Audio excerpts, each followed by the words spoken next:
I'm here with Dave Donatucci of Arise Athletic Performance Center in Jupiter, Florida.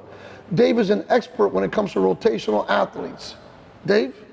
Thank you, Lorenzo. Very happy to be here. We're looking at a lot of different things, and some of the athletes that I've worked with Lorenzo's help, Pavin Smith, Chris Owings, who are out there playing. A lot of the things that we look at for a lot of their development is lack of hip stability.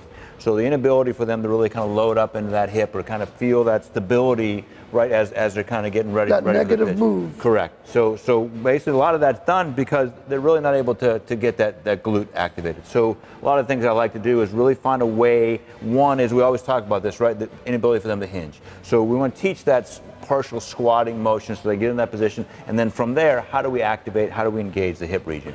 What happens and what is the problem when you don't, let me rephrase that, when you can't get into that glute or you can't activate the glute and hamstrings? What's the problem? What happens then? The biggest problem is that they kind of get forward thrusting. So with the inability for the hip, basically everything in the front side, I'll say, takes over. So we get more of that extension pattern. Then also the low back work, so that's going to give you that, again, that lengthening out the abdominal region, weaken the abdominal region, which is inability for you to rotate because the obliques aren't going through.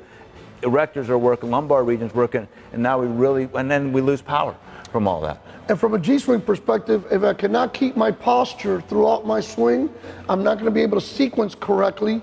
I'm not going to be able to use the bigger muscles to the smaller muscles. Remember, first is the legs, then it's the torso, then it's the shoulders, then it's the arms, then it's the hands.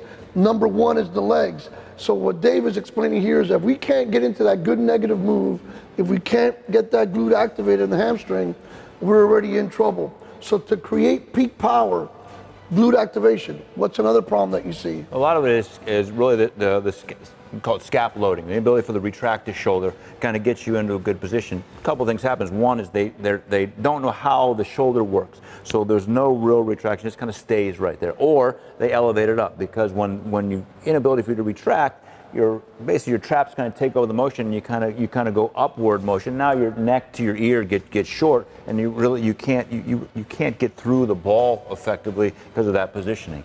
So again, be able to load here. Basically your hips and your shoulders should work together.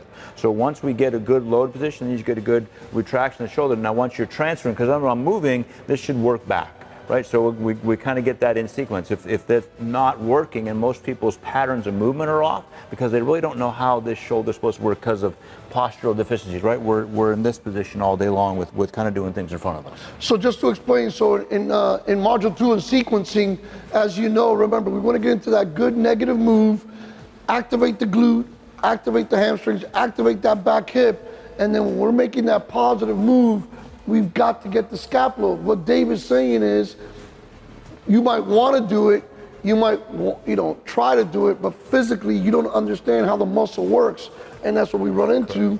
They just don't have the players don't have the physical capabilities of activating that glute and then activating that scapula when they're going forward.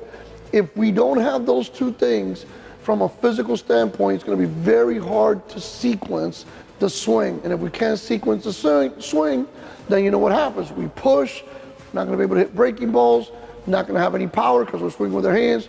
We're not doing anything in regards to creating peak power.